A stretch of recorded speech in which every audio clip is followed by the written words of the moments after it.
London, 1842. Oh my God! Let us begin with an impolite truth. Our city adores a scandal more than a sunrise, and tonight London has both. The Duchess of Ashbridge leaves a ballroom without a farewell. She leaves a man without an answer. She leaves a silence so loud that even the chandeliers listen. They say she is 40. They say she is a spinster. They say many things when the violins need a new melody. Her name is Elizabeth. She prefers gardens to gossip, butterflies to bores, reason to rapture. A curious woman, and a dangerous one, because curiosity often finds the very thing it is told to avoid.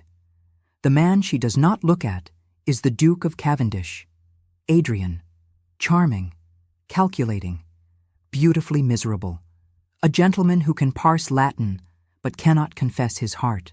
He wears grief like a perfectly tailored tailcoat. He wears pride like a medal he never earned. Now for the pain. Years ago, she waited for words that never came. He waited for certainty that never visits the brave. A letter went unwritten. A promise went unsaid. 2 lives stepped neatly around the truth and called it honor. Tonight the waltz falters. Gloves whisper, fans speak. London stares. The Duchess crosses the floor in satin the color of winter cream. Her gown is empire cut. Its bodice is stitched with tiny butterflies in silver thread. Her hair is coiled with mother-of-pearl pins. Her gaze is level. Her pulse is not. She passes beneath candelabra that drip like slow constellations. She passes footmen. She passes fear. At the door a footman bows. A carriage waits. The night is wet velvet and alley murmur. No one hears the rustle in the antechamber behind her chair. No one sees the folded paper placed beneath a fan of swan feathers. No one except the person who put it there. Some introductions are better served late. Here is our spark, a letter, unmarked, unmistakable, a single line on the outside. For the Duchess who speaks with butterflies, she recognizes no hand. She recognizes the audacity. Elizabeth returns the fan to the chair. She lifts the letter. Her pulse argues with her composure. She opens with care. Inside, a pressed wing of a morpho butterfly, blue as a secret, and a message. Some loves do not die. They wait for courage. She does not breathe. Then she does. A second scrap of paper falls to the carpet. Smaller, sharper, a clue, a bar of music, 4 notes, a garden sketch, a time written like a dare. She closes her hand. A decision settles on her like a shawl. Live quietly, or live. She chooses the latter. Allow me the liberty of naming our villain. Not a dagger man in a foggy alley. Worse, a person with keys to drawing rooms and reputations. Lady Octavia Whitcomb, the social arbiter with diamonds for bones. She collects tongues, she polishes them, then she sets them loose. Octavia watches Elizabeth return to the ballroom. Octavia watches everyone. She is the rain that ruins picnics. She is the weather of London society. Elizabeth glides back through the door before Octavia can pounce. The Duchess leaves early. Again, a sin larger than greed in Mayfair. Now a change of scene. Gardens behind Ashbridge House, hedges crisp as commandments, a fountain sighing into a marble basin, lanterns hung like patient moons. Elizabeth waits where the sketch directs, a stone bench, a laurel arch. Midnight. She brings no chaperone. She brings a pin hidden in her glove. Caution is not cowardice. It is simply clothes for courage. A man enters the garden path, tall, black tailcoat, starch like armor. The Duke. He does not see her at first. He looks at the fountain. He looks at the sky. He looks like a man who has learned arithmetic and forgotten speech. He is not the author of the letter. Not yet. But he is the author of this ache. Elizabeth steps into lantern light. Butterflies stitched across her bodice catch the glow. She is luminous and stern. He is undone and proud. Duchess, he bows. Your Grace. She curtsies. There. Formality properly executed. Now the true sport. He speaks. Late words. Careful words, words that try to repair a shattered vase with etiquette. She listens. She hears regret. She hears fear. She hears a man who would cross a battlefield and yet hesitates at a sentence. He extends a hand. Offer, apology, ambush. She does not take it. Not yet. You vanished from the ballroom. He tries again. It caused a stir. I left a stir behind. She tilts her head. It is a loyal companion. He almost smiles. Then something like honesty rises in him. He swallows it. Old habits have sharp teeth. A gardener coughs beyond the hedge. Lantern light wavers. The hour arrives. Elizabeth produces the tiny page with the music bar. Do you read music, Your Grace? I do, poorly when terrified. Then try. He studies the notes. He frowns. A melody murmurs from his throat. The fountain seems to listen. The notes are the chimes of St. Bridget at midnight, the side chapel, north transept, a place where secrets kneel beside saints. Who sent this? He asks. The letter did not sign itself. Her voice is even. Her heart is not. He stiffens. He is a fortress with windows newly cut. If this is a game, Elizabeth, I do not play well with my life. Then learn. She steps closer. One pace. The air between them shortens. His restraint frays. His gaze drops to the butterflies embroidered at her neckline. He remembers the girl who chased them in summer orchards. He remembers the woman who chose silence when he chose pride. Memory is a cruel musician. It repeats what you try to forget. He reaches. His hand stops. He is a gentleman. He is a coward. Often the twins share a face. We will go to St. Bridget, she says. Together. He nods. Relief and terror argue across his mouth. He offers his arm. She takes it. The contact is lightning hushed into silk. They enter the waiting carriage. Ashbridge livery gleams like good intentions. Wheels bite the wet road. Lanterns paint their own rain. Inside the carriage, the space is small, and everything else is large. Regret, heat, possibility. He studies her hands, bare except for a simple ring she never removed. He wishes he had gifted it. He wishes many foolish, late things. She watches the city pass. Row houses like tidy secrets, street lamps like witnesses. A cat freezes in the glow and darts beneath a cart. You kept the garden as it was, she says. The roses refuse to obey me. He answers, they preferred you. There, a joke, a truce, a stitch along a torn seam. They arrive at St. Bridget. The church crouches in a square of patient trees. Rain laces the steps. Bells do not ring. Midnight keeps its promise to the night. A verger opens with a key and a yawn. He is well bribed by someone clever. He waves them toward the north transept and resumes his conversation with sleep. Candles wait in iron sconces. Stone smells of old prayers. Pews hold dust like stubborn parishioners. Elizabeth leads. Her slippered feet whisper rebellion. Her shoulders are set as if she wore armor under lace. There, a small alcove behind a statue of Saint Cecilia, patroness of music, and perhaps of risky women who read it at midnight. Elizabeth finds a tiny tin box tied with blue ribbon. She breaks the knot with steady fingers. Inside rests a folded note and a fresh butterfly wing. Not pressed. New. Blue. Impossible. Her breath catches. She reads, "For the Duchess who kept my heart safe by never touching it. For the Duchess who taught me that silence can be both shield and wound.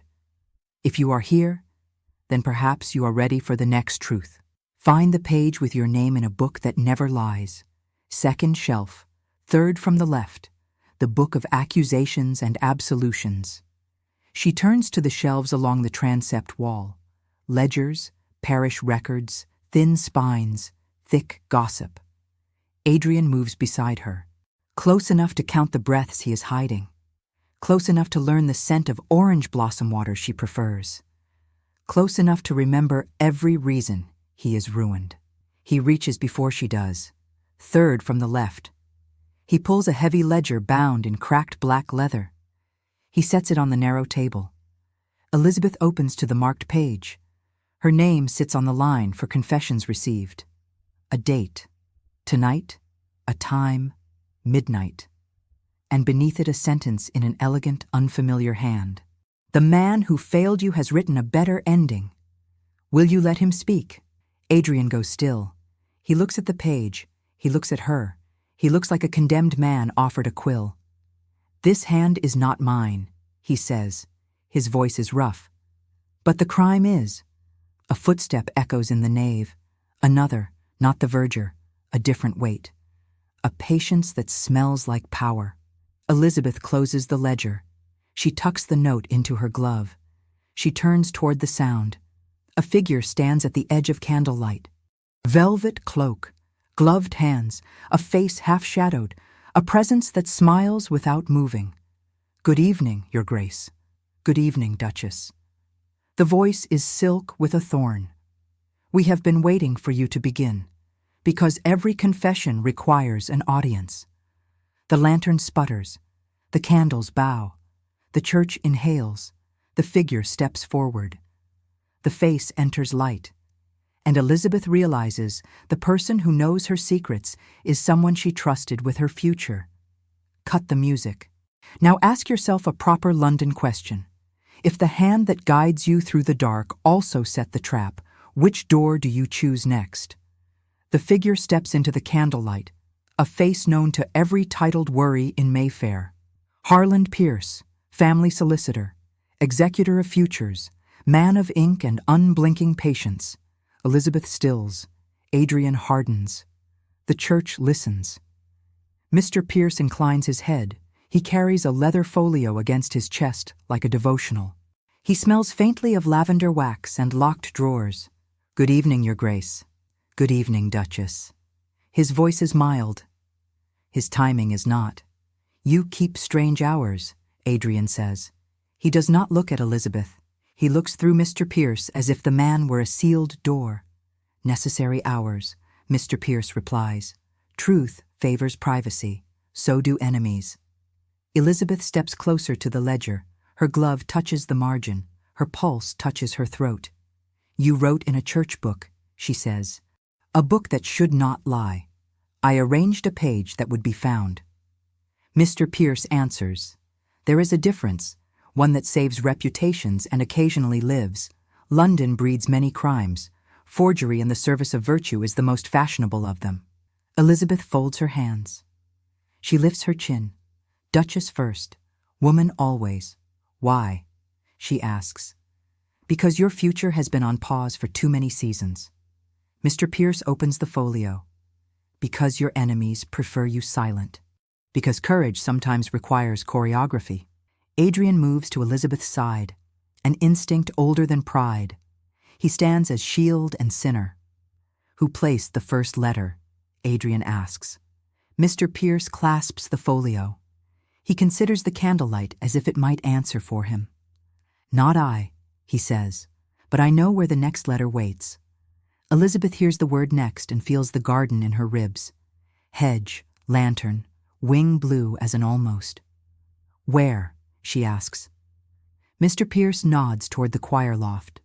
Above the nave, behind the organ pipes, a narrow shelf with a hymn book bound in blue silk. You will find a pressed wing and a page number.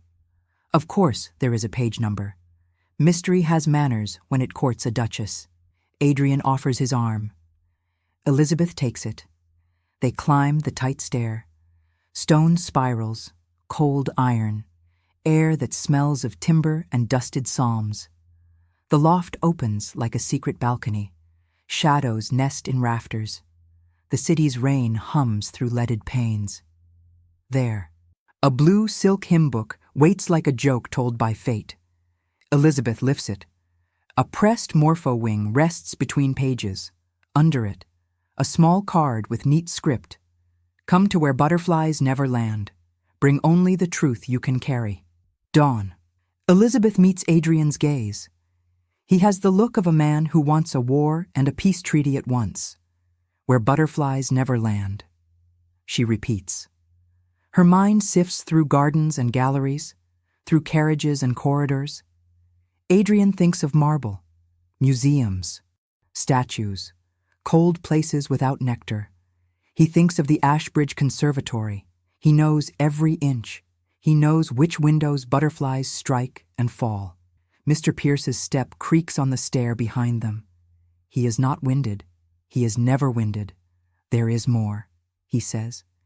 He sets a second card on the rail, a name written in a tidy hand. Lady Octavia Whitcomb. Under it, a date, tomorrow evening, a private musicale at her townhouse, attendance expected. Elizabeth's mouth cools. Octavia is not weather. Octavia is climate. She can scorch a season with a single smile. Why add Octavia? Adrian asks. He keeps his voice even. Steel wrapped in civility.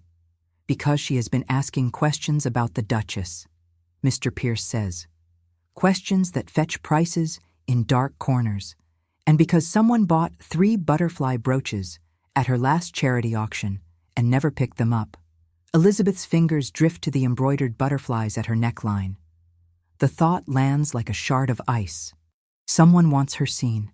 Someone also wants her cornered. Adrian closes the hymn book. Decision narrows his features. We leave now. We plan. We keep you safe. Elizabeth does not move. She looks down into the nave. She watches candlelight kneel across stone. She feels the old ache rise and meet the new fire. I have been safe for a decade, she says. Safety is a quiet method of erasure. Silence follows, the kind that bends spines. Adrian turns to her. He lowers his head. His voice softens in that dangerous way kindness has. Tell me what you need, he says. Honesty, she answers, and help, not permission. The man who was once all armor does an unexpected thing. He nods and lays down his shield. Then we hunt a riddle at dawn, he says, and we survive a musical at dusk. Mr. Pierce clears his throat. An orchestra of caution in a single sound. One warning, he says. Every letter so far has been placed by a different hand. 3 hands, 3 scripts. One mind behind them. You are being guided and measured. By whom? Adrian asks. Mr. Pierce closes his folio. When we reach the place where butterflies never land, perhaps the question will change. Not who, but why. They descend the stair. The verger snores against a pillar. Rain plays on the square like a discreet drumline. At the carriage, Elizabeth pauses. Something glimmers on the step. A brass cufflink. Oval. Engraved with a tiny lyre. She picks it up. She turns it in the lantern light. The crest is Whitcomb. Octavia collects musicians the way other ladies collect compliments. Elizabeth pockets the cufflink. Prize, warning, evidence. Inside the carriage, Adrian sits opposite her.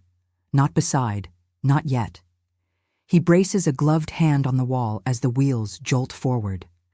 You were right to bring no chaperone, he says. His smile is quick and rueful. No duenna could keep up. Elizabeth allows a small laugh. Relief tastes like citrus, sharp and necessary. He studies her. He sees the woman who did not bend to a decade of whispers. He sees the girl who rescued stunned butterflies and set them gently free. He understands what scares him most. He could love her more than his dignity. Ashbridge House receives them with a sleepy bow. Lamps flicker awake. Servants vanish like stagehands. In the library, firelight holds court. Shelves climb to a coffered ceiling. Persian carpet. A faint scent of orange blossom water. The Duchess has a signature the room remembers. Mr. Pierce spreads a map on the desk. The city. Pinned routes. Churches marked in ink. Octavia's townhouse circled in a tidy crimson. Elizabeth stands by the window. Rain stitches the glass. Her reflection is all pearls and resolve. We begin at dawn, she says. Conservatory first. The old marble plinths. No blossoms, no landing places, only stone. Adrian nods. He shrugs off his tailcoat. The fire approves with a low roar. His shirt is linen.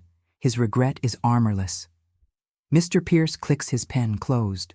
He gives a small bow that suggests obedience and opinions. "One last thing," he says. He reaches into the folio. He produces a fourth card. It is blank. He places it on the desk. He slides a pencil toward Adrian. "If you have something to say to the Duchess before dawn, say it on paper. Ink forgives less than pride, but it forgives sooner." The door closes behind him. The house settles. Adrian does not touch the pencil. He looks at Elizabeth. He chooses a harder courage. "I was a coward," he says. "I thought time would do my work. It did not. It only measured my silence." Elizabeth does not answer. She is listening for truth, not performance. He drops his gaze. He lifts it again. He meets her eyes the way a diver meets water. "I care for you," he says. "More than reputation, more than the echo of my name. I will help you find whoever placed these letters, even if it leads to me, especially if it leads to me." There, a confession offered without audience, except for the one that matters. Elizabeth's throat tightens. Dawn unties London with pale fingers. Even scandal prefers early light when it wants to look innocent. Ashbridge House wakes to a hush of footfalls. Servants glide, kettles sing, courage brews. Elizabeth dresses for war disguised as a morning call. A walking gown in soft lilac, empire waist, fine muslin. A Spencer jacket trimmed with narrow braids, half boots, kidskin gloves, a bonnet with modest ribbon and one stubborn feather that refuses to behave. She pins a tiny silver butterfly at her collar. Not sentiment, a standard. Adrian arrives with the punctuality of guilt. He wears a dark riding coat, tailored, impeccable, a cravat knotted with the kind of restraint that suggests sleeplessness. His boots shine, his eyes do not. Mr. Pierce appears from a shadow that must pay him rent. Plain coat, ink on fingers, notebook in pocket. The man is a walking file. The conservatory waits at the far edge of the garden. Glass panes fog with the breath of exotic ferns. Iron ribs arc like the bones of a patient beast. Inside, the air smells of damp soil and faraway rain. Elizabeth leads. Her palms tingle. She remembers the phrase, "Come to where butterflies never land." They pass palms and citrus. They pass orchids yawning like tiny queens. They reach the marble plinths in the center. Cold, smooth, unwelcome to wings. Here, Elizabeth rests her gloved hand on the nearest pedestal.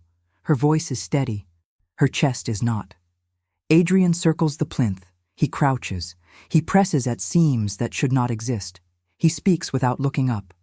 A bad secret leaves fingerprints on stone. "This plinth was moved last week. Dust says so." Mr. Pierce kneels. He touches the base. He finds a shallow notch. He slides a brass key from his pocket. It is insultingly perfect. Elizabeth lifts a brow. "You carry keys to my house. I carry solutions." Mr. Pierce turns the key. A panel gives with a soft sigh. Inside lies a slim tin, blue ribbon, pressed flat by patience. Elizabeth takes it. She unties. She opens. A butterfly wing rests on folded paper. Not blue, white. A pieris, a common garden visitor. The kind that kisses cabbages and ignores marble. She reads the note. Her breath skims heat. For the Duchess who consults the small and learns large things. Seek the page that is never wrong when spring remembers itself. Look where the garden keeps its memory. Adrian straightens. He understands before he chooses to speak. Father's herbarium, second floor, South Library, the botanical cabinet. Elizabeth nods once. They go. The South Library is a cathedral for leaves. Cabinets of polished walnut reach to the ceiling. Glass doors guard rows of bound herbarium volumes. Each spine is labeled in a tidy hand that smells of old winters. Elizabeth unlocks the central cabinet with her own key. She pulls a volume titled Ashbridge Garden, Spring Index. She sets it on the table. She opens to a page marked not by ribbon, but by judgment. There, her own handwriting in the margin from years ago. A note about a white butterfly swarm in the vegetable patch. She smiles despite the hour. Between the pages rests a folded card, brittle, delicate, waiting. She lifts it. She reads, "You were seen when you thought you were invisible. You were loved when you thought you were alone. If you wish to know who counted your summers by your butterflies, follow the bells of noon to the gallery where portraits pretend not to listen. Find the canvas that never existed. Knock twice on its frame." Adrian exhales. The Ashbridge Portrait Gallery is a hymn to ancestors with opinions. It also holds disappointments with frames. Elizabeth closes the book. She touches the white wing. She slots it carefully back between the pages. Memory deserves respect. Mr. Pierce watches the window glow. He notes something and closes the notebook. "We have 2 hours before noon," he says. "We eat. Then we hunt your ghosts. After that, we endure Lady Octavia with smiles and strategic deftness." Elizabeth's chin lifts. There is iron behind her lace. We do more than endure. We listen for the threat she will never say aloud. Breakfast is swift. Toast, tea, a bite of courage. By noon, the portrait gallery is bright with filtered sun, gilt frames, oil glaze, eyes that follow simply because they were painted to. Elizabeth walks the length of the room. She knows every face, stern forebears, merry aunts, one uncle who looks like he lost a bet to his tailor. Then she stops. There, an empty space between 2 substantial gentlemen who died of excess and Latin. A frame hangs with no canvas, a blank of stretched linen, clean, new. This canvas did not exist last week. Adrian's voice is low. He checks the hooks. He checks the wall. He frowns, as if he might arrest the frame for insolence. Elizabeth steps close. She rests her fingertips on the wood. She knocks twice. The frame releases a hidden latch. The linen swings forward like a prim mouth at last unsealed. Behind it sits a small compartment, velvet-lined, neat, expectant. Inside rests a locket of black enamel edged in pearls. A lady's locket. Old, cherished, dangerous. Elizabeth lifts it. It is warm from the room. It is heavy with what it wants to say. She opens. A miniature stares back.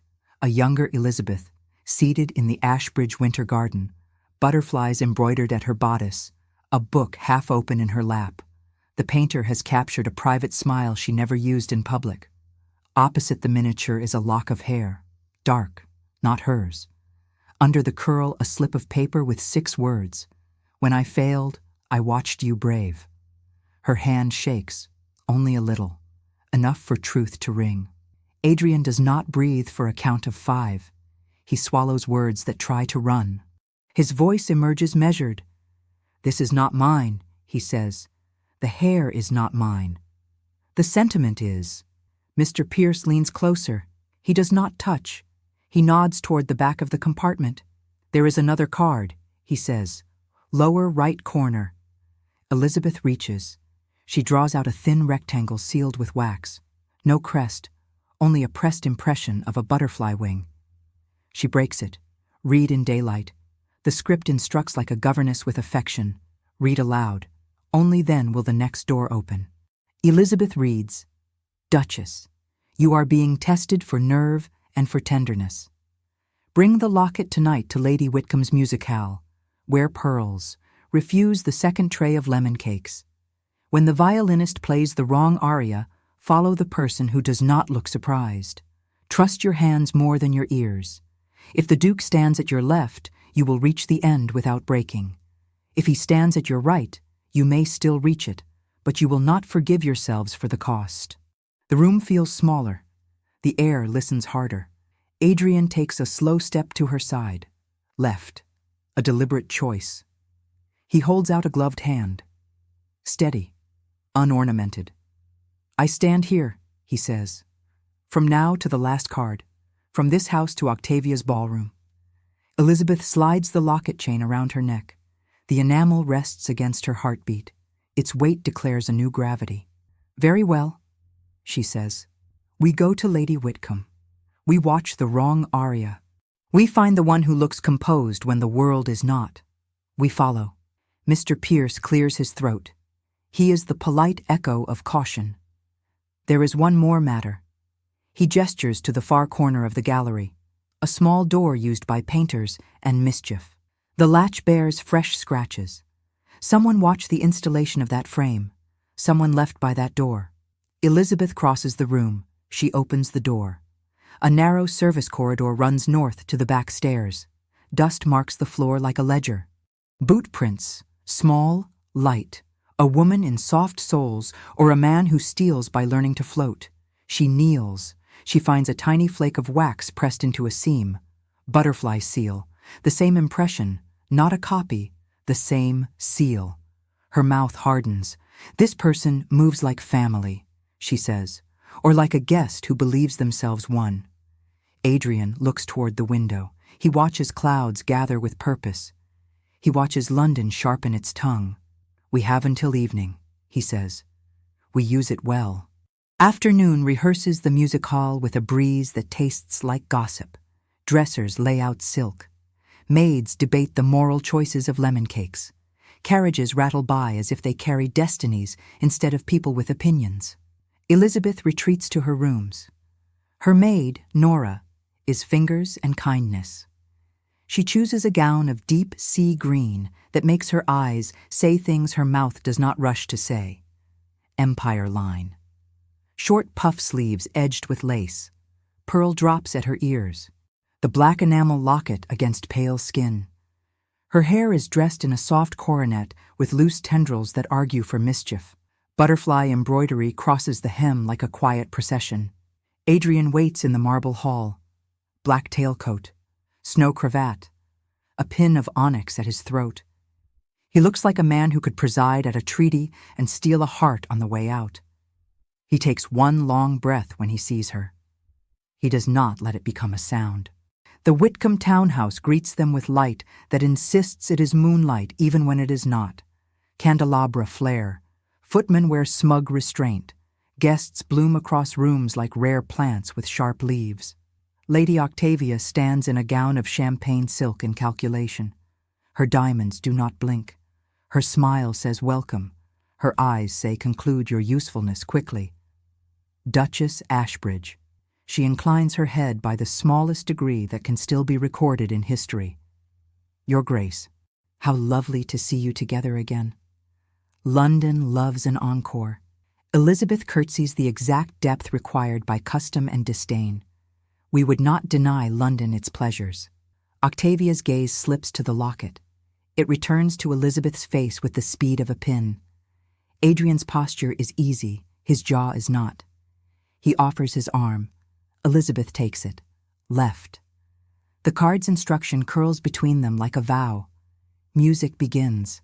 A violinist with anxious hair settles under the chandelier. Guests collect along sofas and along the edges of malice. Octavia lifts a hand. The room hushes. The first aria should be Pergolesi. It is not. The violinist plays an air from a country dance instead. Light. Out of place. A mistake that feels chosen. Eyes glance. Fans pause mid-breeze. A few mouths tilt. Only one person does not look surprised. A woman near the French doors in a gown of dove gray. No diamonds. No fear. She rests a hand on the ribbon of a small music case. She watches the room the way a cat watches a sermon. Elizabeth notes her. Age. Perhaps 30. Manner. A governess who retired to become something more interesting. She leans into Adrian's shoulder the slightest degree. By the doors. She whispers. He nods. They drift. They continue to be admired by people who mistake movement for theater. Mr. Pierce appears like a punctuation mark and then disappears again. His eyes promise a report later. They always do. At the doors, the air is cooler. A corridor waits beyond. Servants move with platters and swift eyes. The woman in dove gray slips through the corridor and into a small antechamber used for coats and secrets. Elizabeth follows. Adrian is a shadow with excellent manners. They step into the antechamber. The door closes with a sigh that knows too much. The woman does not startle. She lifts her chin. Her gaze flicks to the locket and returns to Elizabeth's face. "You wore it," she says. "Good. Then we can proceed. Who are you?" Elizabeth asks. "A friend to butterflies." The woman smiles without showing teeth. "And to women who refuse to be erased." Adrian's stance shifts. He stands like a wall that learned to speak. "Name," he says. The woman considers him as if measuring where truth will bruise least. She opens her music case. Inside, there is no music. There is a ledger, bound in black, marked with a tiny lyre. She sets it on the table between them. She turns to a page cut out with precise cruelty. She taps the torn edge. This page was sold for a fine price, to a person with a familiar crest. She lifts her eyes, to the Whitcomb house, to the lady who loans out stories and returns them altered. Elizabeth's breath cools. The cufflink in her pocket feels heavier. Octavia again. Of course. "Why the letters?" Elizabeth asks. "Why me? Why now?" "Because you are a lesson London needs to learn." The woman's voice softens. "Because a duchess with a whole heart frightens small gods. And because your enemy wanted you cornered. So I built you a corridor instead." A key glints in her palm. She offers it. "To the music room balcony," she says. "You will hear a conversation that will end a season and begin a life. But you must stand at the left, not the right." Adrian takes the key. He meets Elizabeth's eyes. The air between them tightens like a ribbon pulled firm. "Why do you help us?" he asks. The woman tilts her head toward the door. "Because I was once the subject of a letter I did not write. And because Lady Whitcomb sells rumors like other women sell roses." She steps back. Her gray gown swallows light. "Be quick." A bell sounds in the music room. Applause like scattered pearls. The next piece begins. Elizabeth and Adrian slip into the corridor. They climb a narrow stair. They find the balcony door. The key turns. The lock yields. They step into a shadowed gallery above the guests. Music spills like a practiced smile. Below, Octavia stands with a man half hidden by a palm. His profile glints. Oval cufflink, lyre engraved. He speaks with the comfort of someone owning both room and rumor. Elizabeth leans forward. Adrian stands to her left. His hand hovers near her waist without touching. A promise held like breath. Octavia's voice rises. Sharp sugar. We place the final letter after the aria. At midnight, her reputation folds. The man laughs. Not kind. He turns his head fully. Elizabeth sees his face. She sees the reason the locket hair is not Adrian's. She sees the traitor who knows her handwriting, and the balcony floor groans under a hidden weight behind them. Someone else has followed. Close. Silent. Breath held. Choose quickly. Left or right is no longer a metaphor. The board beneath Elizabeth's slipper creaks again, too deliberate to be the house settling, too close to be wind. She turns her head just enough to glimpse a shadow breaking from the darker corner of the balcony. A man's silhouette. Tall, broad-shouldered. The glint of something metallic at his sleeve. Adrian moves first. He draws Elizabeth slightly behind him, a single movement smooth as breath. Below, Octavia's laughter covers the sound. The guests clap. No one looks up. The intruder freezes, realizing the Duke of Cavendish is now between him and his plan. A duel of silence stretches. Only the violin plays on, oblivious, perfecting irony. "Step forward," Adrian murmurs. His tone is calm, but the calm of thunder before it breaks. The figure obeys, reluctantly. A servant's livery, but not the Whitcomb colors. Foreign accent when he speaks. "I mean no harm, Your Grace," which of course means he does. Elizabeth's eyes narrow. The intruder's gloved hand grips a small envelope, her crest pressed into the wax. A final letter, not yet delivered. "Who sent you?" Adrian's voice is velvet over steel. The man hesitates, then his gaze flicks downward toward Octavia. And before truth can find its way out, he vaults over the rail. Landing on the servants' staircase below, disappearing into gaslight and noise. Adrian swears softly. Elizabeth grabs the railing, heart pounding. Below, no one notices. London society is too polite to see what doesn't fit the gossip. He turns to her. Stay here. I will not. A stare of wills. She wins. Of course she does. They descend through a narrow corridor, stepping out into the garden terrace behind Whitcomb House. The rain has begun again, delicate as betrayal. The night smells of jasmine and secrets. Near the marble fountain they find the discarded envelope, half crushed, wet but legible. Elizabeth kneels. She breaks the seal. Inside, a note written in that same elegant hand. Some truths must be seen to be believed. Look behind the portrait that Octavia never hung. Midnight will decide which heart London breaks. Adrian's jaw tightens. Portrait, again. Yes, she answers softly, but this one isn't mine. The Whitcomb Portrait Gallery is smaller, gaudier, the taste of a woman desperate for lineage, paintings of ancestors she may have borrowed. And there, at the far wall, a space clearly prepared for another canvas. A frame covered by a draped cloth. Elizabeth reaches up. She pulls the fabric free. A gasp escapes before she can stop it. The portrait is of her, painted perfectly. Down to the pearl at her throat, the butterfly pinned at her collar. Every detail exact, except for the background. Behind her painted figure lies a dark garden, and within it, a silhouette of a man standing in shadow. Adrian steps closer. Who painted this? I never sat for it, she whispers. But she knows that brushstroke, the precision, the tenderness hidden in control. It's Adrian's brother's style, a brother long thought dead in the war. The realization cuts through them both like cold wind. She turns to him. Adrian, if your brother lives... He shakes his head once, disbelief wrestling with hope. He couldn't. The words vanish as a sound slices the silence. Slow applause from the doorway.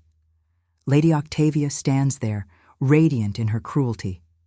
How touching, she purrs. Love and ghosts in one frame. Truly, Duchess, you do attract tragedy with such style. Elizabeth straightens, spine regal. Why involve me? Because, Octavia says, taking slow steps into the room. Some reputations are too spotless. The city needed a new scandal, and I needed something you had. His attention. Her eyes slide to Adrian. The air tightens. Even the rain outside seems to hesitate. Jealousy, Elizabeth says, almost gently, is such a tedious motive. Octavia laughs. Not jealousy, dear. Revenge. Your dear Duke's family ruined mine long before your butterflies hatched. Adrian's voice cuts in, low and dangerous. My father ruined many fortunes, Lady Whitcomb, but yours he left intact. Oh, not my fortune, she smiles. My brother. The words fall like a dropped glass. Adrian blinks. Your brother? Yes, a talented painter, sensitive, devoted. You sent him to war with your careless words. You called him weak.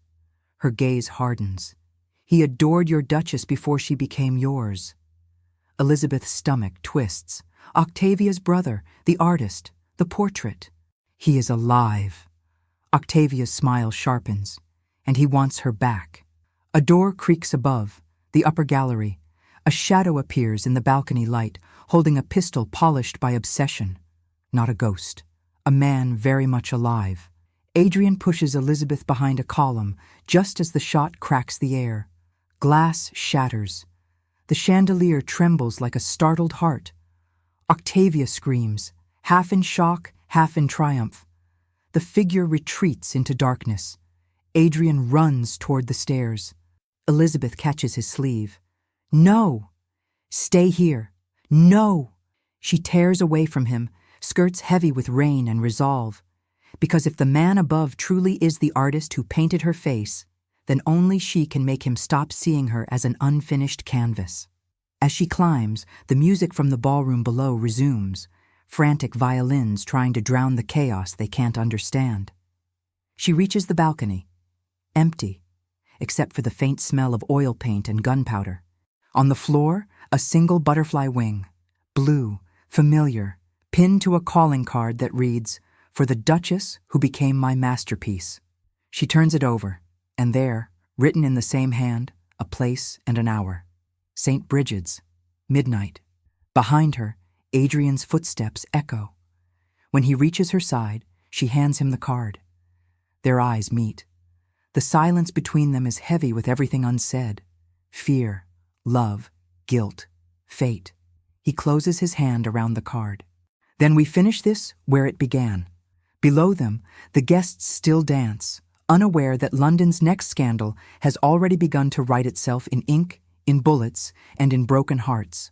And somewhere in the city, a man paints by candlelight, a portrait unfinished, his masterpiece waiting for its final stroke. Midnight, St. Bridget's once again. The church crouches beneath fog, every stone memorizing sins for safekeeping. London sleeps, but scandal never does. A single carriage waits near the gate. Its lamps are hooded, its horses restless. Adrian steps out first, cloak drawn, face unreadable. He checks the pistol at his belt, not for use, only courage. Elizabeth follows, her gown cloaked in dark wool, pearls hidden beneath the collar. The locket still rests against her skin, pulsing like a secret heartbeat. No butterflies tonight, only resolve. The heavy door yields with a groan. Inside, the nave flickers with a few tired candles. Air smells of wax, rain, and confession. Every sound is louder here, breath, heartbeat, the echo of decision. Elizabeth moves down the aisle, each step echoing through centuries of regrets. Adrian follows close behind, eyes scanning the shadows between pews. And there, at the altar, the portrait, her portrait. The same painting from Octavia's gallery, but darker now. The background finished, the figure in shadow painted into full detail. It is a man's face, Adrian's face. Elizabeth stops. The blood drains from her hands. She whispers, barely air, "He painted you." "Yes," a voice answers from the darkness, "because you were what she could not have." A man steps forward. The painter, Octavia's brother, Jonathan Whitcomb. Alive, gaunt, eyes burning with the strange light of obsession and faith. He looks at Elizabeth as if she were both salvation and wound. "I painted you because you were real," he says. "I painted him because you ruined that reality." Adrian's hand hovers near his weapon. "Put down your pride before it kills you, Whitcomb." Jonathan laughs softly. "Oh, it already did. Only ghosts paint this well." He gestures to the portrait. In it, Elizabeth's likeness gazes at the Duke. But in the painting, she smiles. A smile she never gave in life. An invention.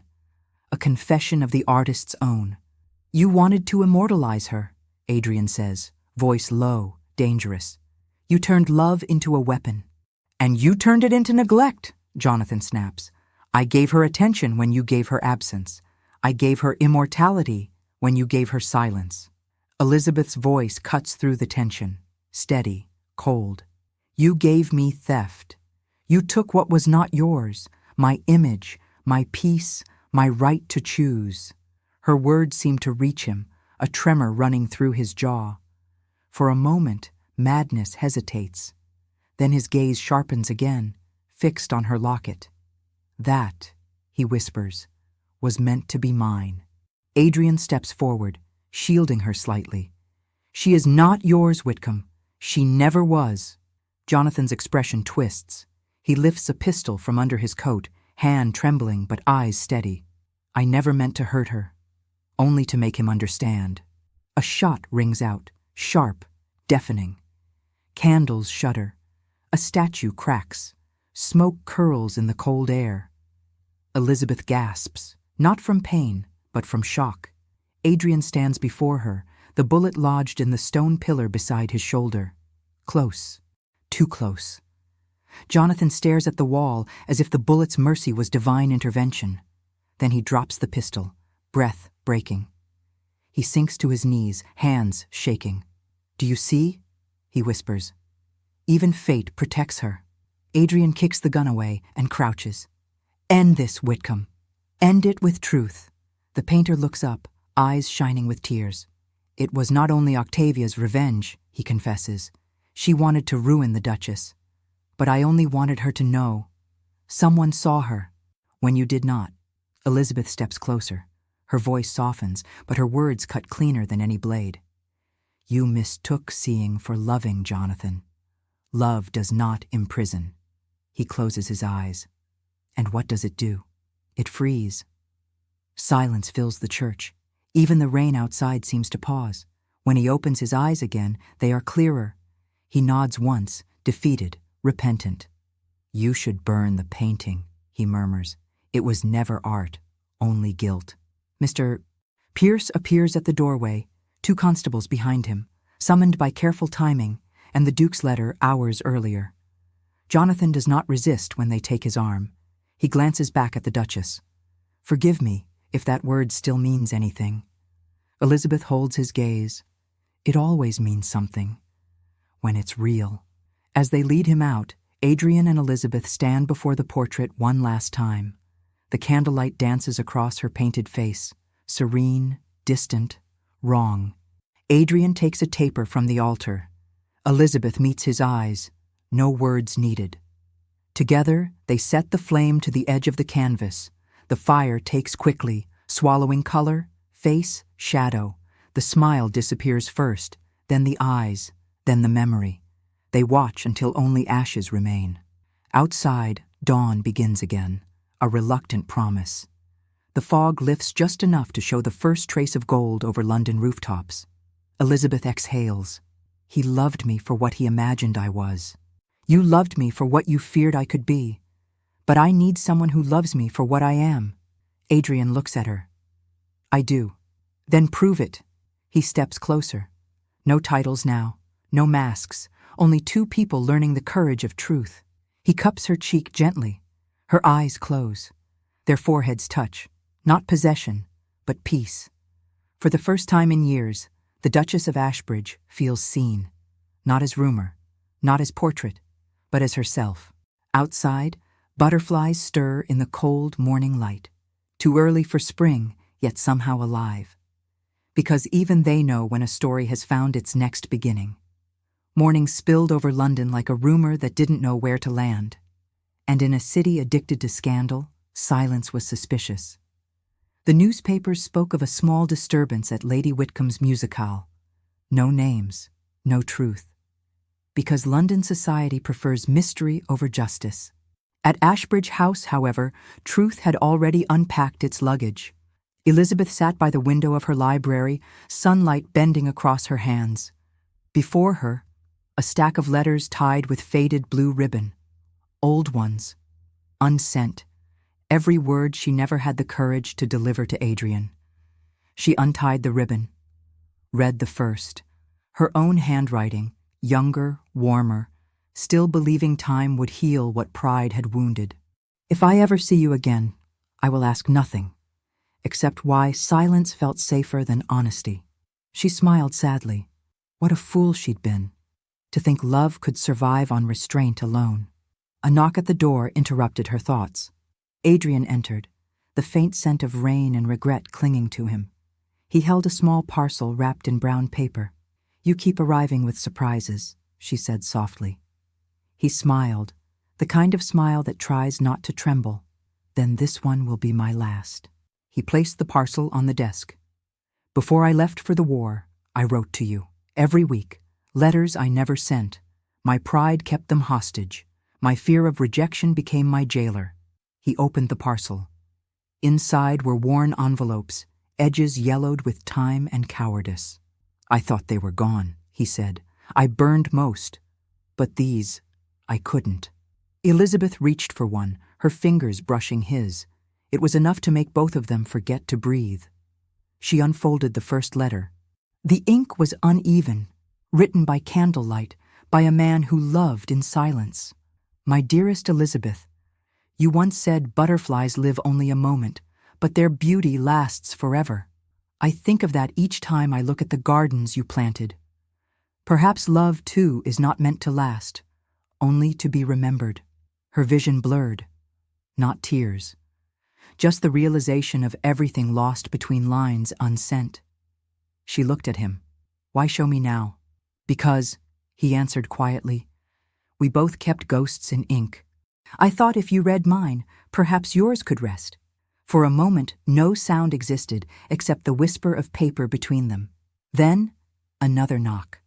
Mr. Pierce entered, spectacles fogged from the morning fog. "Apologies for intruding, but there's been news." Adrian turned sharply. "Whitcomb?" "Yes. He escaped custody during transfer. Left a note. One line." Mr. Pierce adjusted his glasses and read aloud. "A masterpiece is never truly destroyed." Elizabeth's stomach turned to ice. "The portrait—" "Gone," Pierce said. "Taken from the church before dawn. The ashes in the nave were staged. Someone switched canvases." Adrian's jaw clenched. "Octavia?" "She vanished too," Pierce confirmed. "No one saw her leave." The room tilted, as if the city itself exhaled deceit. Elizabeth rose. "He's going to finish it. Somewhere." Pierce nodded grimly. "Or start again." Adrian looked at the Duchess. "Then we find them. Together." She straightened her shoulders, silk whispering like resolve. "I will not hide. If he paints my face again, it will be because I chose to stand where he can see me." Her defiance was quiet, almost gentle, the kind that topples empires one whisper at a time. That evening, Ashbridge House hosted a small dinner. An excuse, really, to watch who would come uninvited. London's elite never missed a chance to eavesdrop on their own downfall. Candelabras shimmered. Strings played something polite enough to lie. Elizabeth glided through the room like calm water. Adrian beside her, the gravity that kept her anchored. "Smile," he murmured. "They expect a happy ending." She gave him one. Soft, knowing, dangerous. The best kind of ending is the one they never see coming. Halfway through the evening, a footman approached, holding a silver tray. "A message, Your Grace." Elizabeth took the folded card. Her pulse recognized the handwriting before her mind could deny it. Butterfly seal. She opened it slowly. One portrait burns. Another begins. The next will not be of you, but of what you love most. Midnight. The conservatory. Her fingers tightened. Her gaze met Adrian's. He saw the message reflected in her eyes before she spoke. "Pierce," the Duke called. The solicitor appeared from nowhere, as if secrets had been his trade long before law. "Lock the grounds," Adrian ordered. "No one enters or leaves. If Whitcomb is here, he's desperate." Elizabeth stepped closer. "Or he's already inside." They reached the conservatory within minutes. The glass walls glowed faintly under moonlight, calm, deceitful, beautiful. The same place where the second letter had been found. The place where butterflies never landed. Inside, the air was heavy with the smell of turpentine and paint. Fresh paint. Elizabeth's stomach twisted. At the far end of the conservatory, propped against an easel, stood a half-finished canvas. The colors were still wet, and it wasn't her this time. It was Adrian. But his face, it wasn't whole. The eyes were missing, empty ovals staring through her. "Oh God," she whispered. Adrian took a step forward. "Stay back." The sound of footsteps answered him. Jonathan Whitcomb emerged from behind the pillars, eyes fevered, clothes stained with pigment and madness. "You came," he breathed. "Good." The final stroke must be done in truth's presence. Elizabeth steadied her voice. "Jonathan, stop. This isn't art. It's obsession." "No," he said, almost childlike. "It's redemption. The Duke took everything, but tonight he will see what he looks like without pride." He lifted the brush, but Adrian moved, knocking it away. Paint splattered like blood across the marble. They struggled, crashing into a table of glass jars and solvent. The smell of oil and fire filled the air. A lamp toppled. Flame kissed the canvas. Elizabeth screamed, "Adrian!" He turned just in time, pulling her away as the easel collapsed, fire blooming like a curse undone. Jonathan fell backward, blinded by smoke, clutching the half-burned painting to his chest. Servants rushed in. Water, chaos. But by the time the flames died, the painter was gone, leaving only ashes, the faint echo of laughter, and a single word scratched into the floor with a brush handle. Almost. Elizabeth leaned into Adrian, trembling. He wrapped an arm around her shoulders, the two of them illuminated by the glow of the dying fire. "What does it mean?" she whispered. He looked at the word, then at her. "It means," he said quietly, "he's not finished." Outside, dawn began to stir once more, and somewhere beyond London's polite boundaries, a new easel waited in the fog. Because no masterpiece and no love ends where it should. Morning refused to bring peace. Ashbridge House stood silent, but silence can lie. The smell of smoke still clung to the halls. A servant crossed herself each time she passed the conservatory door. Elizabeth hadn't slept. She sat in the drawing room, wrapped in a shawl, tea untouched. Adrian stood by the fireplace, the orange light painting sharp lines across his face. He looked older, not by years, but by guilt. "Almost," she murmured. The word from the floor echoed between them like a curse. He thinks he's unfinished, that his art, or his revenge, isn't complete. Adrian turned toward her. "And that means he isn't gone. Not yet." A soft knock interrupted them. Mr. Pierce entered, holding a letter sealed with dark red wax. His tone was grave. "This arrived an hour ago. No courier. It was left at the gate." Elizabeth's pulse skipped. Another seal. A butterfly again, but black this time, not blue. She broke it open. The handwriting was the same elegant precision that had haunted her for weeks. "The masterpiece awaits its gallery. Midnight. Somerset House." Adrian frowned. "The Royal Academy?" Pierce nodded. "An exhibition hall, closed to the public tonight, but Whitcomb once studied there. He'd have keys, connections, perhaps even patrons still sympathetic to his talent." Elizabeth rose. "If he's displaying something, it means he wants an audience." Pierce's eyes narrowed. "Or a witness." Adrian's voice cut through. "Then he'll have both. We go." That night, London glimmered beneath fog and lamplight, pretending to be calm. Somerset House loomed by the river, its great columns glistening with rain. The city slept around it, unaware that within its halls, art and obsession were holding hands. They entered through a side door. Pierce had bribed the night guard, who wisely pretended not to see them. The echo of their footsteps filled the marble corridors. Paintings lined the walls. Portraits, landscapes, mythic lovers frozen in canvas stillness.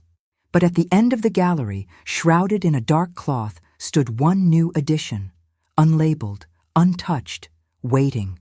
Elizabeth felt it before she saw it, that strange, electric pull, the same one that had haunted her since the first letter, the same energy that whispers when something remembers you. Adrian lifted the edge of the cloth, and there, the air itself seemed to flinch. The painting was immense, vivid, alive. It showed the Duchess of Ashbridge standing before a burning conservatory, firelight curling through her hair, her gown in motion. And beside her, the Duke, reaching for her hand. But their faces were unfinished, only faint outlines, brushstrokes waiting for something more. At the bottom corner, signed in blood-red paint, "Jonathan Whitcomb, almost." Elizabeth's throat tightened. "He was here," she whispered. Adrian nodded, scanning the gallery. "Or he still is." A noise answered him, faint, from above. The creak of a floorboard, soft as a secret. Pierce pointed toward the mezzanine. "There." Adrian drew his pistol. Elizabeth followed, her heartbeat louder than their steps. They climbed the spiral stair. At the top stood a man, hair disheveled, coat splattered with paint. Jonathan turned, eyes fever-bright, brush in hand like a weapon of truth. "I told you," he said softly. "Fire destroys, but art resurrects." He gestured to the unfinished faces. They'll stay empty until you forgive each other. Then my work, and yours, will be complete." Adrian stepped forward. "This isn't forgiveness, it's madness." Jonathan smiled, almost tender. "Perhaps they are the same thing." He moved toward the canvas. "Just one more stroke." "Stop!" Elizabeth's voice sliced through the air. "You don't decide how our story ends." Jonathan hesitated. The brush trembled in his hand. "Then tell me how it ends, Duchess. Tell me why you still wear his ring." She froze. Her hand went instinctively to the ring that had survived years of distance, disappointment, and now, danger. The room held its breath.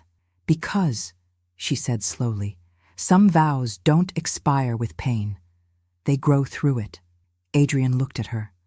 Her eyes found his. The silence between them wasn't empty. It was full. Jonathan's brush fell.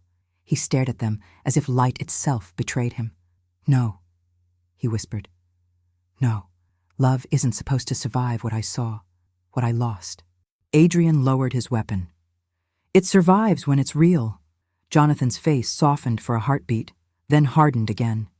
He reached for the canvas, fingers shaking. "If I can't have peace, then no one will." He pulled the lantern from the wall, flame flickering dangerously close to the painting. Adrian lunged. The lantern fell. Fire met oil. A flash of orange devoured the masterpiece. Pierce shouted. Smoke filled the mezzanine. Adrian grabbed Elizabeth's hand. "Go!" They ran. Down the stairs, through the haze, through centuries of ghosts screaming from their gilded frames. Behind them, Jonathan's figure blurred by flame, kneeling before his burning creation, smiling like a man freed by ruin. Outside, the rain waited. It welcomed them with cold mercy. They stood beneath the archway of Somerset House, watching the glow inside fade to nothing. Elizabeth trembled. "Do you think he's gone?" Adrian looked at the fire's dying light. "No one truly disappears in London," he said quietly. "Especially not those who paint their sins in oil." Pierce joined them, soaked and pale. "I'll handle the constables. The fire will be called an accident." But he hesitated. The signature reappeared in the ashes, fresh, as if painted after the flames. Elizabeth met Adrian's eyes. "Then it's not over." He nodded once, rain tracing his jaw like forgiveness that hadn't yet arrived. "Then we stay ready." The city around them was quiet. Too quiet. And far away, in some forgotten attic, a brush stirred in a jar of water, waiting for dawn.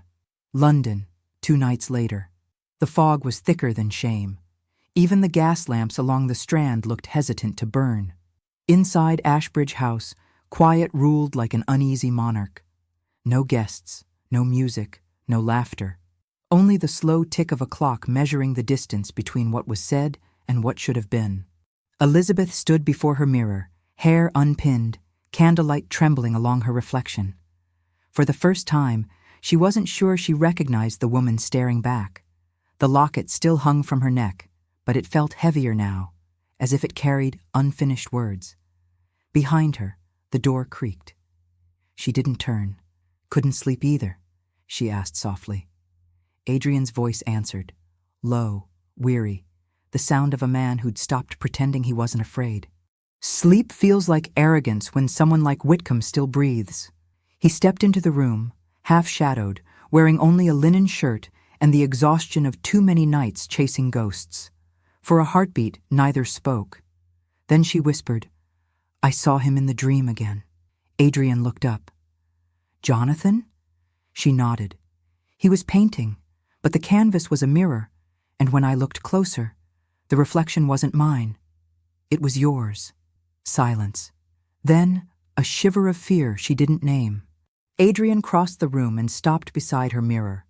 Their reflections stood together, man and woman, side by side, yet something felt wrong. Her reflection's eyes looked slightly away, out of sync with her movements. "Don't move," Adrian said. He stepped closer. And that's when he saw it. Not one reflection. 2. Layered. As if another figure was standing behind the glass. The candle flickered. The air changed, and faintly, beneath the shimmer of glass, a handprint appeared from the inside. Elizabeth stumbled back, her heart lurched. "Adrian!" He raised the candle closer. There, written in condensation from within the mirror, were the words, "Forgiveness finishes the masterpiece." And below it, a signature, J. Whitcomb. The candle sputtered out. Darkness swallowed the room. Elizabeth gasped, not from cold, but because something moved behind her reflection. She turned. Nothing. The air was still. Adrian struck another match. The flame danced to life, and behind them, the mirror was clean again. No handprint, no words, no trace of anything. He exhaled slowly. "Either we're losing our minds," he said quietly, "or he's found a new way to haunt us." Elizabeth's gaze drifted toward the mirror. Her reflection stared back, pale and thoughtful. "If forgiveness finishes the masterpiece," she murmured, "then maybe he isn't haunting us. Maybe he's asking for it." Adrian frowned. "He shot at me. He threatened you. He burned half of London to ash. Forgiveness doesn't erase that." "No," she said softly, "but maybe it ends it." The next morning brought fog and visitors. Mr. Pierce arrived with newspapers, all of them shouting the same headline. "Mysterious fire at Somerset. Artist presumed dead." Pierce adjusted his glasses. "No body was recovered, but the Academy insists he perished in the blaze." Adrian crossed his arms. "They insisted Napoleon was invincible once." Elizabeth's lips twitched. Faint humor, faint truth. Let the city believe he's gone. It might keep them safe. Pierce hesitated. "There's something else." He laid an envelope on the table, sealed in black wax. "The postmark says it was sent yesterday morning, before the fire." Adrian broke the seal. The handwriting was Whitcomb's again, but calmer now. Measured, too sane. "My final work will not hang in a gallery. It will hang in the heart of those who cannot let go. The mirror shows what pride hides. When it cracks, you will know peace." Elizabeth's hand went to her throat. "The mirror." Adrian nodded grimly. "Then that's where it ends." That evening, the two of them stood before the same mirror again. The same candlelight, the same reflection.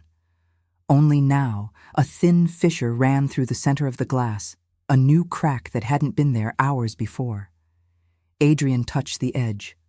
Cold. Real. And yet, from within, faint blue light shimmered, like paint under moonlight. "Look," Elizabeth whispered. The reflection shifted. The crack spread, and through it another image appeared, a field drenched in early morning light. And in that painted vision, a man stood among fluttering butterflies, smiling at them as if finally at peace. Jonathan Whitcomb, not ghost, not torment, just gone. The mirror faded back to normal. Only two reflections again. Only the living. Elizabeth exhaled slowly, tears glinting like crystal. "It's over," she said. Adrian turned to her. "Is it?" She smiled, weary, genuine, free. "Yes, because I've forgiven him, and because I've forgiven you." For the first time in years, Adrian's mask cracked, not in shame, but in relief. He took her hand, fingers intertwining. Neither spoke. They didn't need to. Outside, dawn began to press against the fog, soft, uncertain, beautiful. And for the first time, the butterflies in the garden window pane returned. They landed lightly, fearlessly on the cold glass. The masterpiece was complete, not by brush or by fire, but by grace. Spring arrived late that year, as if London itself had needed time to heal. The frost melted reluctantly, the gardens at Ashbridge House stirring back to life. Wild, ungovernable, beautiful. Elizabeth stood beneath the conservatory arch, watching butterflies drift between the first white blossoms. For the first time in months, she could breathe without flinching. The air was still damp with memory, but it no longer hurt to inhale. Behind her, Adrian's footsteps approached, that steady rhythm she had come to trust again. He carried no letters, No portraits, no ghosts, only a small wooden box. "What's that?" she asked. He smiled, quiet, almost shy. "Closure," he said, and set it on the marble table. She opened the lid. Inside rested the charred remains of Whitcomb's last canvas, carefully preserved. A corner survived, her own embroidered butterflies painted in the corner of the dress. The rest was gone, but the color remained, bright, defiant blue. Adrian spoke softly. "I had it restored. Not the faces. Those were never meant to be finished. Just the piece that survived. It felt right." Elizabeth traced the edge of the fragment. "It's strange, isn't it? How something destroyed can still hold beauty." He met her eyes. "It's what we are." Silence bloomed. Not uncomfortable, but tender, the kind of silence that forgives everything. A maid appeared at the door, hesitating. "Your Grace," she said to Elizabeth. "There's a visitor." Elizabeth frowned. "Who?" The maid lowered her eyes. She wouldn't give her name, only said to tell you, "The sister of the artist." Adrian's jaw tightened. "Octavia." Elizabeth took a slow breath. "Send her in." Lady Octavia Whitcomb entered as though she still owned every room she walked into. Her gown was black, mourning, though whether for her brother or her pride, no one could tell. She looked thinner, sharper, the sort of woman time refines into regret. "Your Graces," she greeted coolly. "No need for titles," Elizabeth replied. "Not today." Octavia's gaze swept the conservatory, landing on the fragment of painting. "So, you kept it," she murmured. "You always did have a sentimental weakness." Adrian crossed his arms. "Say what you came to say, Octavia." Her eyes flicked to him, and for the first time, they were not cruel. "Jonathan's body was found 2 days ago," she said simply. "In the river. They say it was suicide. I think it was peace." The words hit the air like rain on glass, quiet but impossible to ignore. Elizabeth swallowed hard. "I'm sorry," she said softly. Octavia blinked, surprised by the sincerity. "I didn't come for pity," she said. "I came because his last sketchbook was found in his coat. You should see it." She produced a small, worn journal. Elizabeth opened it carefully. The first pages were chaotic, faces, wings, broken lines of poetry. But near the end, the sketches became calm, almost reverent. Each one showed the same scene, a woman standing in light, surrounded by butterflies. And beneath the final drawing, a single sentence. "She forgave me before I asked." Tears slipped down Elizabeth's cheeks before she could stop them. Octavia looked away, her voice brittle. "He wanted you to have it." Elizabeth closed the book gently. "I forgive him," she said. Then she looked up. "And I forgive you." Octavia froze. The words seemed to disarm her more than any insult could have. Her lips parted, then pressed shut again. Adrian spoke quietly. "You can start over, Octavia. You should." She let out a shaky breath, half laughter, half disbelief. "Start over?" she repeated. "In this city? With my name?" Elizabeth smiled faintly. "Then change your name. Start somewhere the past doesn't follow." Octavia met her eyes, studying her as if seeing her for the first time. "You're stronger than I thought." "No," Elizabeth said. "Just finally at peace." Octavia nodded once, a bow not of defeat, but acknowledgement. She turned to leave, but paused at the door. "For what it's worth, he loved you both. He just didn't know how to love himself." And then she was gone. That night, Elizabeth walked alone through the garden. The moon was soft, the air alive with the hum of things reborn. She carried Whitcomb's sketchbook in her hands. At the stone bench beneath the laurel arch, the same place where everything began, she sat, opened the book, and whispered, "Rest now, Jonathan." A butterfly landed on the page, its wings the same blue as his signature. It lingered for a heartbeat, then took flight toward the stars. Behind her, Adrian's voice broke the stillness. "You keep finding beauty in endings," she smiled, "because they're never really endings, are they?" He stepped closer, wrapping his coat around her shoulders. "No," he said quietly. They're second chances pretending to be goodbyes. She leaned into him. The scent of rain and ink lingered in the night air. The city exhaled, as if finally relieved that its favorite lovers had stopped breaking. And far away, on a forgotten easel in Whitcomb's abandoned studio, one final canvas stood waiting. Blank, untouched. And at the bottom corner, in faded red paint, the word, enough. A month passed. London pretended to move on. It always does. But society's whispers still fluttered like restless paper. The Duchess of Ashbridge, once a quiet scandal, had become a legend whispered between teacups. She forgave the man who ruined her. She married the same duke who once broke her heart. She walks as if she has nothing left to prove. And perhaps, finally, she didn't.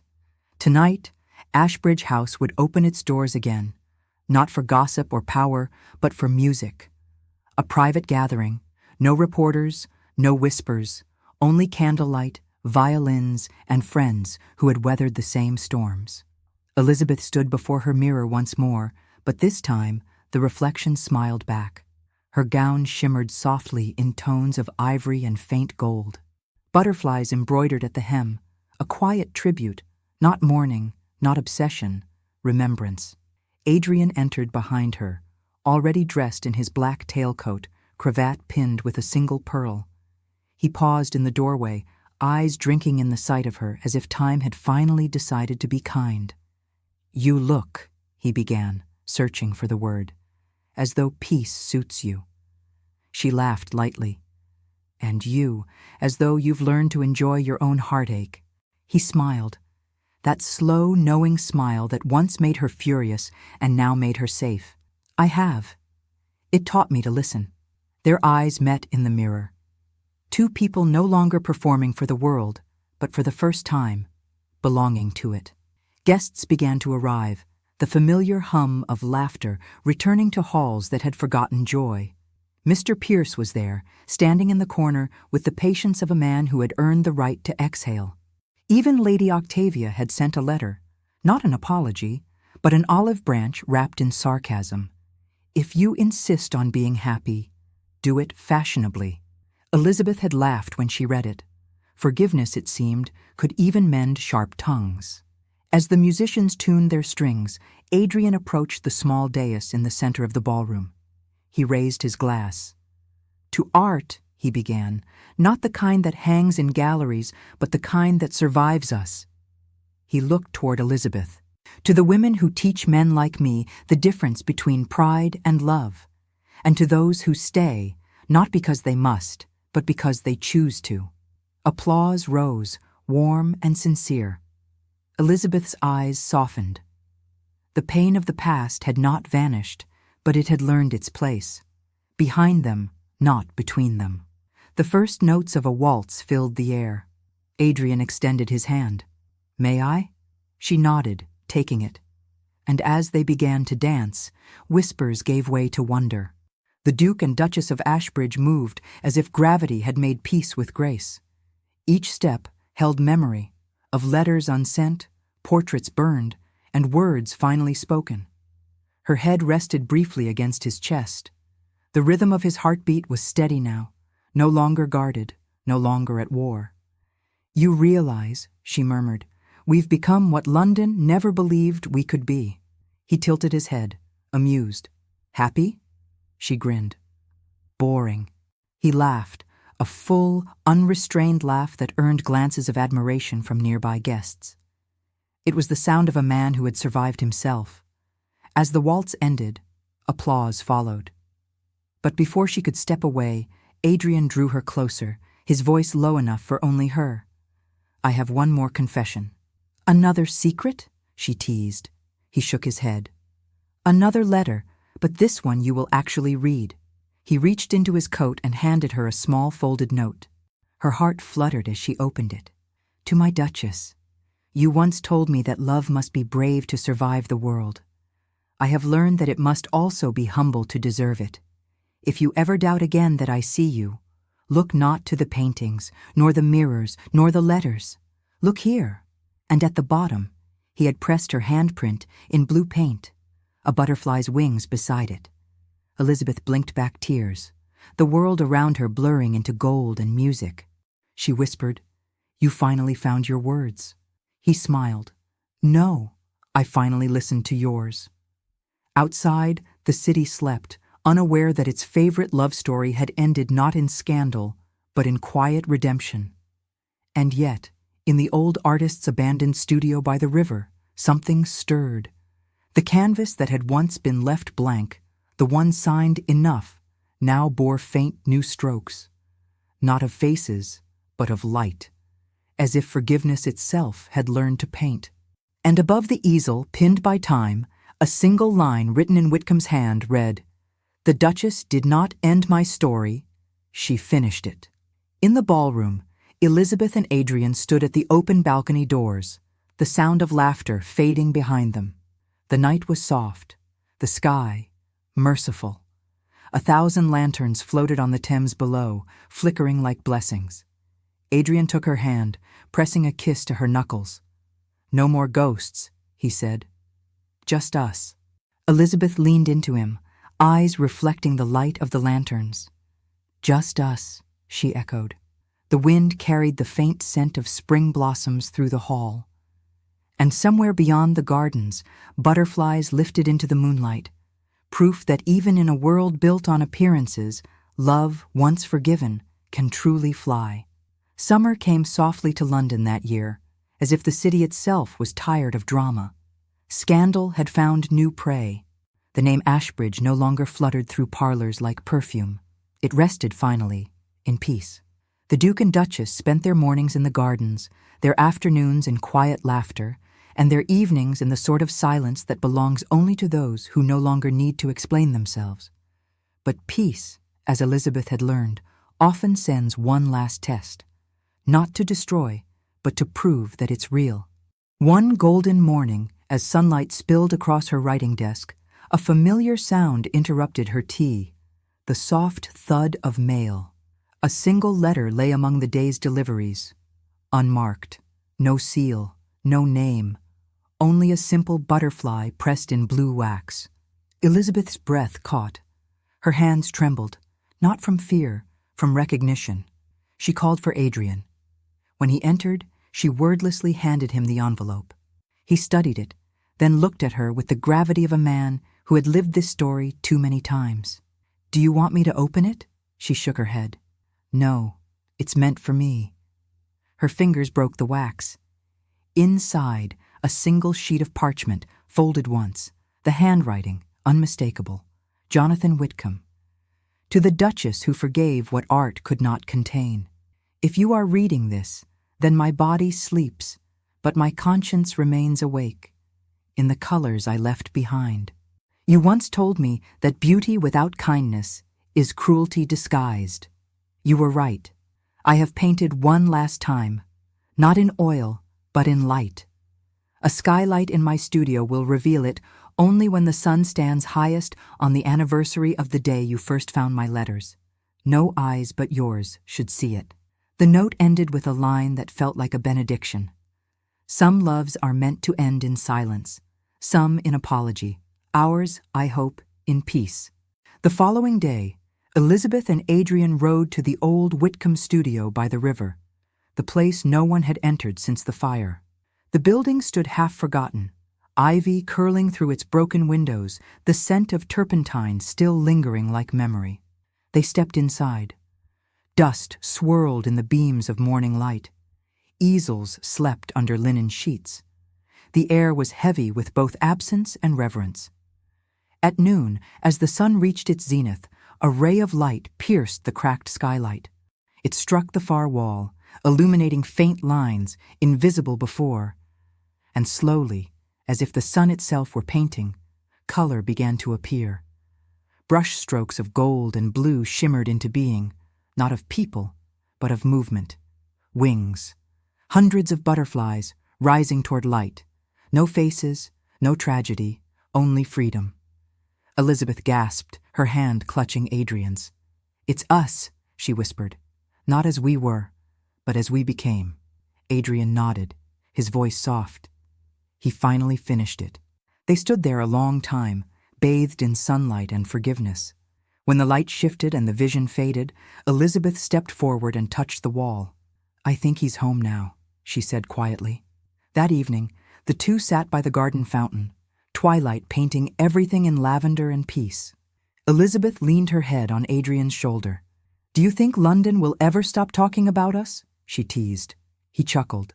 "Not a chance. But let them talk. For once, they'll be speaking about love instead of scandal." She smiled. And then, with that familiar spark of mischief, she asked, "And if someone writes about us?" Adrian looked at her, eyes tender, amused, full of devotion. "Then may they tell it right." He reached into his coat pocket and handed her something small. A letter. Her name on the front, written in his hand. She raised a brow. "Another?" He grinned. "The last one." Elizabeth unfolded it, heart steady now. "To my Duchess, I once said I would give anything to hear your voice again. I was wrong. I would give everything to deserve it. If our story ever finds an ending, let it be this. The Duke learned to listen, the Duchess learned to stay, and the world learned that forgiveness is the bravest form of love." Tears warmed her smile. She folded the letter carefully and slipped it into the pocket over her heart. "Then our story ends here," she said softly. He kissed her hand. "No, my love. It simply rests here." That night, as candles flickered low, Elizabeth looked out her window. Dozens of butterflies hovered near the glass, their wings glowing faintly in the moonlight. They landed where once they never dared. And for the first time, she understood. Love had taught them too. Somewhere beyond the city, the Thames whispered against the shore. London exhaled. And for the first time in years, the Duchess of Ashbridge slept. Not as legend, not as scandal, but as a woman who had loved, lost, forgiven, and won. Because forgiveness, after all, was the truest masterpiece of them all. In the end, the Duchess of Ashbridge was never truly about scandal, portraits, or London's cruel tongues. It was about the courage to forgive, not just others, but oneself. Forgiveness doesn't erase the past. It redeems it. It turns silence into understanding. And it teaches us that love isn't perfect. It's persistent. It falls, it breaks, it rebuilds, and somehow, it still believes. Elizabeth and Adrian discovered what so many forget, that the heart is not healed by revenge or pride, but by choosing peace when the world demands performance. And perhaps that's the real lesson. That even in a world obsessed with appearances, there's power in saying, "I choose kindness instead." If you've ever loved and been hurt, if you've ever been misunderstood, if you've ever wished for one more chance to make something right, remember the Duchess. Remember that love reborn through truth and mercy is the rarest kind of art. If this story touched your heart, let it remind you that second chances still exist, not in fairy tales, but in the quiet courage to begin again. Subscribe for more stories of redemption, courage, and love that defies pride. Like this video if you believe that forgiveness is stronger than heartbreak. And in the comments, tell us, what does forgiveness mean to you? Because sometimes the most beautiful masterpiece is the one painted after the fire.